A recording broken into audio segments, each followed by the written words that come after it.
Imagine that this is an ordinary video abstract that you are watching to learn about the research with Goffin's cockatoos, but suddenly something happens. My voice starts to sound funny. The screen flashes in a weird way, and your computer device fails and stops responding to your actions no matter how much you insist. In order to grasp what has happened, you don't need to have an extensive knowledge or a deep understanding of how the system worked before. All you need is some experience to realize that your computer device is now broken and it's better to do something else. We can find many examples of similar situations in nature. A young individual might find that crying for food or attention no longer works if, past a certain age, she is no longer perceived by others as a baby. A lioness will benefit from knowing when to release her throat clamp on her prey so it cannot run and escape again. And a termite fishing chimpanzee will save valuable time by recognizing that the once strong stick has been bent and is now useless for opening a hole in the termite mound. Permanent non-functionality, the notion that something has stopped working in a definitive way, can be recognized in indirect and rigid ways, such as through simple associative processes or innate responses. However, if a subject is to respond flexibly, it must be able to infer a status of permanent non-functionality. Despite its profound relevance, no studies have investigated the understanding of permanent non-functionality in non-human animals. Our research aims to fill this gap by testing whether non-human animals can develop an understanding of permanent non-functionality. This ability to flexibly recognize when something has permanently stopped working has been argued to be a requirement for the development of a minimal concept of death, but it's also potentially very important for those species that use perishable tools. And this is one of the reasons why the Goffin's cockatoo is an excellent model for testing the ability to learn and infer this condition. Goffins are not only highly encephalized animals with complex social lives.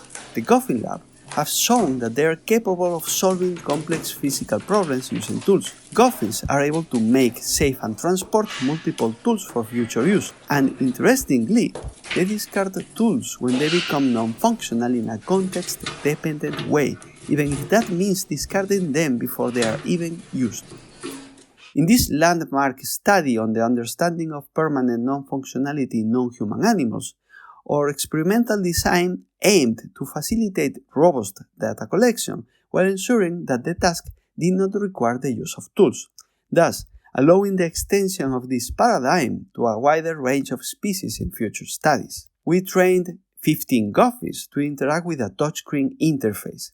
The touchscreen had two buttons, a round reward button over a colorful background for the top half of the screen, and at the lower end an arrow button over a white background to switch the screen to the next trial.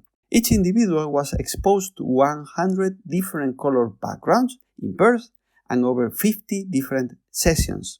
Each session consisted of 40 trials, with 2 different backgrounds interspersed with 10 control trials where the entire screen background was white. The process is simple. On a given semi-randomized trial, touching the rewarding round button associated with a particular background causes a flashing event that renders that button non-functional for the rest of that session, but, and this is important, only when it is displayed against that same background. It will be functional on the control trials, and it will be functional on the alternative background until the same thing happens to it. When the subject recognizes a previously seen background and identifies it as non-functional, she will touch the arrow button to skip it. If Goffins improve their ability to skip non-functional backgrounds over the course of several sessions, we can infer that they learned to generalize the rule by acquiring the required understanding of permanent non-functionality, and this is what we found. Although it wasn't a perfect performance, as expected we found strong inter-individual variability. The Goffins got better at pressing the correct button over the course of trials and sessions. They almost always choose the correct button on functional trials, even when the other background was already non-functional, and correctly didn't generalize the non-functionality to the control trials. These parrots were able to learn to categorize particular backgrounds as permanent non-functional after associating them with a particular salient event.